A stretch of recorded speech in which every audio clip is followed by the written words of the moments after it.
के छ उमेरमा आएपछि झर्के हुँदछु अहिले पो अलिक बुढो भयो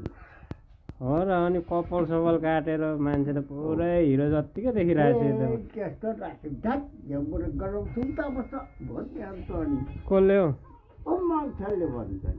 नि हिरो जस्तो देखिरहेको बुढो भयो त भयो यस्तो साफसुफ त गर्नु भन्ने थालिहाल्छ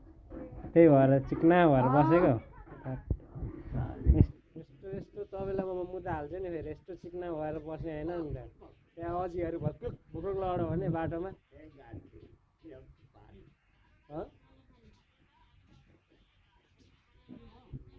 यो उमेरमा पनि यतिको सफा भएर यतिको चिक्ना भएर बसेछ भनेर भुक लड्यो हुन्छ नि त नि बुढो अलिक पर बस्छ गरौँ त भन्नु थालिहाल्छ केटाहरूले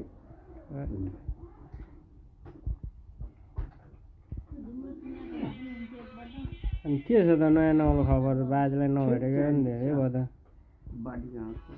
नातिको सो याद आउँदैन आउनु नि भेट्नु मास्ति आउँदैन म जानु सक्दिनँ कस्तो सक्दिनँ मायाले बोला मायाले बोलायो भने त फेरि बोक्रा खोला पारी त्यहाँ गाउनु गइराख्नु भएको थियो अरे त अस्ति शरदमा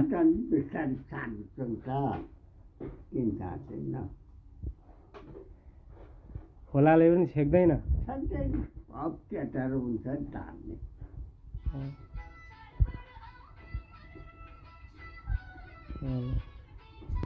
के खाने त बाजे चटपटे खाने के खाने त पानी कस्तो पानी उयो फ्रिजको कि होइन होइन कुन चाहिँ त तिन पाने धेर खानु हुँदैन है बाजे 10 पानी मात्र छ 10 पानी मात्र छ बाजेलाई थोरै दिनु र